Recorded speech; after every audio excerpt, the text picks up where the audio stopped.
Salam sepak bola, teman-teman netizen atau warganet yang saya hormati semuanya. Welcome back ke konten terbaru dari channel YouTube Triple B. Dan di konten terbaru hari ini saya ingin memberikan review dan juga preview dari dua pertandingan di Liga 1. Yang pertama adalah review dari pertandingan antara Persis Solo versus Persebaya Surabaya yang berakhir untuk kemenangan Persebaya dengan skor 2-3. Dan yang kedua adalah preview dari pertandingan antara Persib Bandung versus Madura United yang akan dimainkan nanti sore mulai pukul 15.00 waktu Indonesia Barat. Tapi sebelum saya memberikan analisanya, pertama-tama saya ingin mengingatkan kembali kepada teman-teman bahwa format dari Liga 1 musim ini beda total. Karena di musim ini akan ada yang namanya regular series, yakni seperti biasa setiap tim akan bertanding sebanyak 34 kali dan kemudian dilanjutkan ke Championship Series. Jadi untuk bisa lolos ke Championship Series, sebuah tim harus berada di zona 4 besar. Nanti di Championship Series akan ada semifinal dan juga final untuk menentukan sang juara. Jadi tentunya Liga 1 musim ini teman-teman akan berjalan lebih sengit lagi dari segi persaingan untuk menjadi juara dan bukan tidak mungkin akan ada juara baru. Anyway, pertama-tama saya ingin memberikan review dari pertandingan semalam antara Persis Solo versus Persebaya Surabaya yang kebetulan saya juga yang siaran ya, kan live di Indosiar ya. Dan bagi saya pertandingan semalam berjalan sangat amat seru. Bukan saja karena ada total 5 gol yang tercipta di pertandingan tersebut, tapi juga karena ada belasan peluang yang bisa dihasilkan oleh para pemain dari dua tim yang bertanding. Jadi memang terlihat jelas bahwa dua tim yang bertanding semalam itu murni fokus dalam urusan menyerang agar mereka bisa meraih kemenangan. Dan memang sih ini baru pertandingan pertama, tapi di pertandingan pertama kita sudah bisa melihat determinasi dan juga tentunya motivasi dari para pemain dari Persis Solo dan juga dari Persebaya Surabaya untuk bisa meraih kemenangan. Dan juga kita tahu dengan adanya format baru dari Liga 1 musim ini, ya setiap tim harus punya kedalaman. Jadi contohnya di Persis Solo mereka punya banyak pemain muda, mereka punya juga banyak pemain senior, mereka juga punya kedalaman squad. Jadi tentu akan lebih mudah bagi pelatih mereka Leo Medina untuk melakukan rotasi dan juga pergantian pemain. Sedangkan dari Persebaya Surabaya juga sama kan? Kali ini Persebaya Surabaya punya kedalaman skuad yang memang mereka perlukan. Nah, yang menarik dari pertandingan semalam adalah cara para pemain menyerang, yakni mengandalkan umpan-umpan pendek. Bahkan semua gol yang tercipta dari open play itu mengandalkan umpan-umpan pendek kan. Tapi selain juga menyerang, sebuah tim itu harus juga waspada di lini pertahanan. Nah, saya melihat sepertinya karena keasikan menyerang, ya kedua tim ini juga kemasukan banyak gol.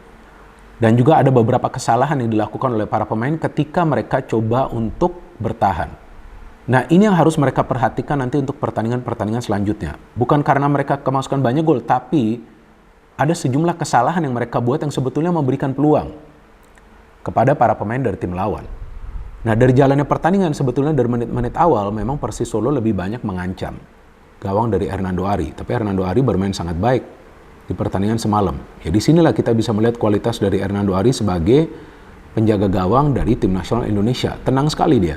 Ya memang dia kemasukan 2 gol, tapi itu juga karena kepintaran dari pemain Persis Solo untuk melakukan finishing. Jadi ketika seorang pemain ingin melakukan finishing teman-teman, seperti yang saya jelaskan juga ketika saya siaran semalam, bukan berarti menendang secara akurat itu ke arah penjaga gawang. Enggak, menendang secara akurat itu artinya shooting atau heading ke arah gawang yang akan sulit dijangkau oleh seorang penjaga gawang. Nah, itu dilakukan oleh para pemain kedua tim, tapi ada juga beberapa peluang yang mereka dapat yang mereka syuting justru ke arah kiper. Ya gampang aja bagi kiper untuk melakukan penyelamatan dan juga beberapa kesalahan yang mereka lakukan ketika pressing, sering sekali kehilangan bola. Ya nanti saya jelaskan. Salah satu gol dari Persis Solo itu karena pressing yang dilakukan oleh para pemain mereka dan pressing yang gagal dilakukan oleh pemain dari Persebaya Surabaya. So, seperti yang saya katakan tadi, memang di menit-menit awal Persis lebih banyak menyerang. Bahkan ada double save dari Hernando Ari kan, ketika Dusan, nah kan ada kesalahan kan, dia tidak bisa ngepres Mesidoro masuk, dia memberikan umpan, hampir saja si DB mencetak gol. Dan memang di menit-menit awal ini lebih banyak serangan itu dilakukan oleh para pemain Solo ya, wajar mereka tuan rumah. Dan saya melihat ada kedisiplinan dari para pemain Persebaya di pertandingan semalam, nggak seperti biasanya. Dua fullback mereka ini benar-benar disiplin dalam urusan bertahan. Tapi sesekali mereka bisa mencari kesempatan untuk overlap. Nah, itulah yang dilakukan oleh Arif Catur. Ketika secara tiba-tiba dia overlap. Saya sendiri kaget, kok tiba-tiba dia sudah berada di depan. Padahal kan yang memegang bola tuh kalau nggak salah, yang menguasai bola itu kalau nggak salah kan Sho Yamamoto ya. Tapi tiba-tiba ada Arif di depan dan Sho ini pintar. Dia mencari rekan yang bebas. Jadi cara bermain Persebaya ini teman-teman yang saya suka. Sejak musim lalu juga saya jelaskan saya suka cara bermain dari Persebaya. Karena setiap pemain yang menguasai bola, ketika mereka menguasai bola itu di lini pertahanan, fokusnya itu adalah untuk membagi bola ke depan. Dan yang mereka cari adalah pemain yang free. Jadi kalau kita nonton pertandingan-pertandingan dari Persebaya, enak banget. Karena passing-passingnya pendek ya, jarak-jarak pendek yang mereka lakukan passing-passingnya banyak yang akurat, dan juga kombinasi passing antara 3 pemain, 1 sentuhan passing, wah enak banget sih liatnya. Nah anyway, ternyata Arif Catur itu bebas, dan Gianluca keluar, dan Gianluca dianggap melanggar Arif Catur. Ya memang mendapatkan penalti, tapi kan bukan merupakan jaminan seorang pemain bisa mencetak gol dari penalti, tapi Bruno bagus banget, bisa finishing kan. Bruno ini kan yang kembali lagi ke Persebaya ya. Biasanya pemain yang kembali lagi belum tentu loh bagus permainannya, tapi ternyata dia main bagus sekali. Dan ketika sudah unggul 1-0 ya, saya melihat para pemain Persebaya lebih fokus untuk bertahan, main transisi, gak masalah juga, karena itu adalah bagian dari game plan. Jadi Persebaya Surabaya ini teman-teman, jika kalian perhatikan, ketika mereka main transisi, main counter attack, wah paling berbahaya. Kecepatan dari para pemain melakukan pergerakan tanpa bola, dan juga seperti yang tadi saya katakan, 1 sentuhan passing, tak tak tak tak tak tak, ya bukan tiki taka enggak, tak tak tak tak tak tak, kayak gitu, tiba-tiba bolanya udah ke depan. Kalau tiki taka kan lebih banyak menguasai bola di tengah, tapi kalau Persebaya progresif ke depan. Nah Persis Solo lebih lama menguasai bola di tengah, tapi pressing dari para pemain Persebaya intens sekali, maka itu akhirnya mereka mengubah cara menyerang mereka dengan bermain dari sayap.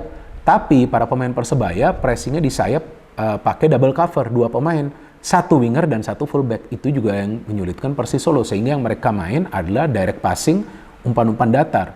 Nah itu yang sebetulnya menyulitkan mereka untuk menciptakan lebih banyak peluang lagi di babak pertama. Kan ada juga peluang dari Fernando Rodriguez kalau nggak salah terkena tiang ya. Nah turun minum, nah saya udah feeling nih pasti nih babak kedua Persis akan bermain lebih frontal, dan betul mereka bermain lebih frontal. Dan kita bisa melihat tuh ketika Musa Sidibe mencetak gol, nah Mesidoro ini mulai shift posisi.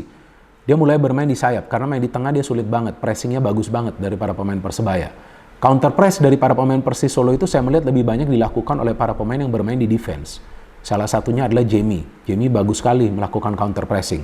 Dan dari Persebaya saya melihat Dusan dan juga Kadek sepertinya partnershipnya ini belum jalan. Ya mereka tentu baru pertama kali bermain secara bersamaan, butuh waktu. Mungkin nanti jika Yohanes main mungkin bisa lebih baik lagi, kita lihat nanti. Ketika para pemain Persebaya fokus kepada Mesidoro yang menguasai bola tapi tidak fokus kepada Musa Sidibe. Sidibe itu free. Dan Sidibe mendapatkan bola, tidak ada pressing juga dari pemain Persebaya Surabaya. Tidak ada yang coba untuk memblok shooting dia. Maka itu enak aja. Dia mendapatkan ruang dan waktu untuk melakukan finishing. Berdua ada finish, bagus sekali. Ini kan salah satu pemain baru ya di Persis Solo. Setelah 1-1, nah ini yang memberikan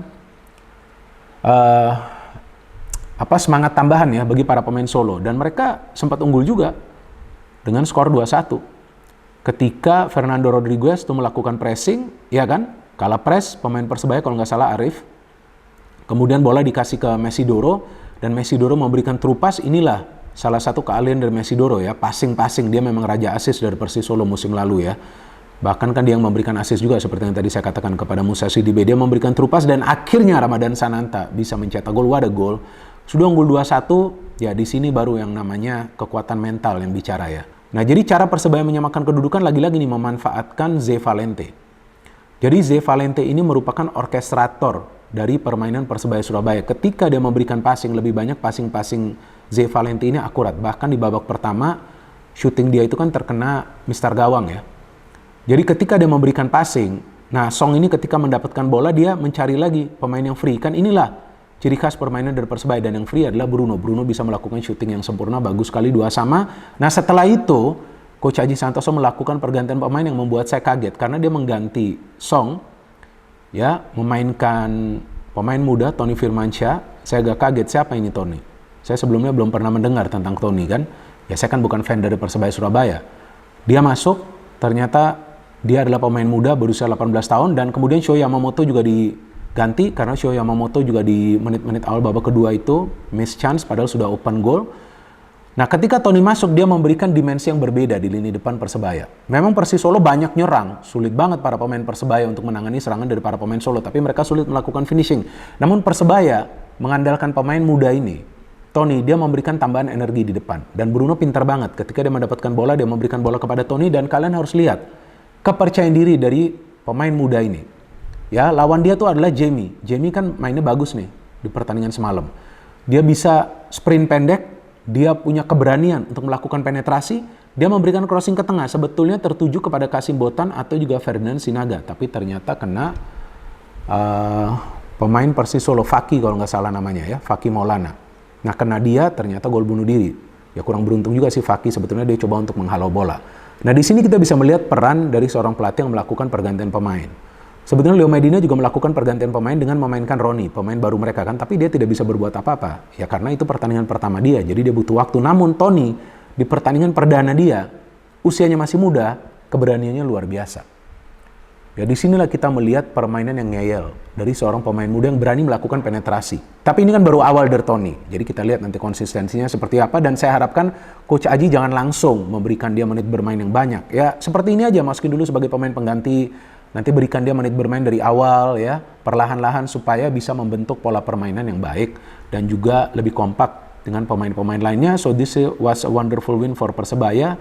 Layaklah mereka meraih kemenangan karena serangan-serangan mereka efektif. Bahkan seharusnya Kasim Botan juga sudah mencetak gol ketika Zé Valente memberikan umpan. Dan bagi Persis Solo, para pemain mereka harus lebih pintar lagi melakukan finishing. Mereka tidak bermain buruk, tapi Persebaya Surabaya bermain lebih baik daripada Persis Solo karena mereka lebih efektif di depan meskipun masih ada PR di lini pertahanan dari Persebaya Surabaya. Dan sekarang saya ingin memberikan preview dari pertandingan antara Persib Bandung versus Madura United yang akan dimainkan nanti sore mulai pukul 15.00 waktu Indonesia Barat. Dan kebetulan saya juga yang nanti akan siaran. Nah, kalau menurut saya ini adalah pertandingan yang sangat penting bagi Persib Bandung karena jika mereka ingin lolos ke Championship Series, start mereka harus bagus dan start mereka harus dimulai dengan kemenangan. Musim lalu Madura bisa mengalahkan Persib Bandung, memang pada saat itu belum dilatih oleh Luis Milla, tapi kita bisa melihat bahwa salah satu kelemahan dari Persib Bandung itu berada di lini pertahanan mereka ketika para pemain mereka yang bermain di lini pertahanan itu mengandalkan high press, betul kan, garis pertahanan yang tinggi, tapi transisinya dari positif ke negatif itu lamban. Sehingga memang Persib Bandung banyak sekali kemasukan gol musim lalu ya, total 50 gol loh mereka kemasukan dari 34 pertandingan musim lalu. Nah itu yang membuat mereka gagal menjadi juara. Karena PSM dan juga Persija adalah dua tim yang sedikit kemasukan gol dan juga cukup produktif. Dari produktivitas, Persib gak ada masalah, mereka bisa mencetak lebih dari 50 gol. Tapi kan harus juga bertahan dengan benar dan baik. Nah maka itu untuk musim ini, Coach Luis Milla ada membeli beberapa pemain untuk mengisi lini pertahanan. Ada Edo Febriansyah, ada Iputu Gede, ada juga Alberto Rodriguez, kalau saya gak salah namanya, pemain asal Spanyol. Dan tentu ada pemain-pemain lain yang masih bertahan di Persib ya, walaupun kita belum tahu nih Kuipers bertahan atau nanti juga dijual atau dipinjamkan. Jadi memang Luis Milla ini tahu bahwa kelemahan dari Persib ini di lini pertahanan. Dan kali ini mereka lawan tim Madura United yang biasa mengandalkan transisi juga, permainan transisi nih. Karena musim lalu kena counter terus Persib Bandung. Sering banget kena counter. Pada saat dilatih oleh Coach Robert Rene Alberts dan juga pada saat dilatih oleh Coach Luis Milla, selalu kena counter. Jadi sekarang Coach Luis Milla ini benar-benar concern dengan lini pertahanan Persib. Maka itu lini pertahanan ini harus solid. Kalau di depan kan udah gak perlu diragukan. Ada Ciro, ada David, ada Silva, ada juga Beckham Putra yang bisa masuk dari tengah. Dan sekarang ada pemain baru lainnya, Tyrone Del Pino, ada Rian Kurnia juga yang mereka beli, pemain serba bisa. Jadi di depan ini sudah tercover, tapi di belakang ini Persib harus hati-hati. Dan Madura United kita tahu lah, aroma Brazilnya ini kan kental banget. Bahkan mereka sekarang ada striker baru kan, Brandao, asal Brazil. Harus hati-hati. Mereka juga melakukan perubahan yang besar seperti Persib. Persib melepas kalau nggak salah 6 pemain ya. 6 atau 8 pemain dan akan ada pemain-pemain lain yang nyusul. Kabarnya kan seperti itu. Tapi Madura United melepas total 14 pemain. Ada beberapa pemain yang mereka beli juga seperti Koko Ari, Satria Tama, ada Muhammad Tahir. Dan juga pemain asing seperti Rivera ya, pemain asal Meksiko. Ada pemain asal Singapura juga, Jacob Mahler. Dan tadi yang saya katakan kan, striker asal Brazil. Dan juga ada pemain-pemain Brazil lain yang masih bertahan. Jadi Madura, feeling saya akan main transisi. Main deep defending, bertahan, low block, transisinya nih mereka akan main cepat. Pelatihnya juga sudah baru kan, tapi asal Brazil juga, Mauricio Souza. Dan menurut saya, tim yang bisa mengandalkan transisi positif yang cepat, tim tersebut punya peluang untuk meraih kemenangan di pertandingan ini. Betul Persib bermain sebagai tuan rumah, tapi jika mereka terlalu bermain terbuka, mereka harus hati-hati. Kecuali lini pertahanan mainnya sudah bisa jauh lebih baik, para pemain sudah bisa bermain jauh lebih baik, dan saya harapkan Daisuke Sato main sebagai center back. Kalau main sebagai center back ini pemain yang tangguh. Dan ini memang pertandingan pertama, tapi Bagi Persib, jika mereka ingin lolos ke Championship Series, mereka harus bisa menang di pertandingan pertama ini, apalagi bermain di kandang sendiri. Nah, artinya yang harus dilakukan adalah mengatur irama atau tempo permainan. Jika para pemain Persib bisa mengatur tempo permainan, maka tentu mereka akan bisa meraih kemenangan.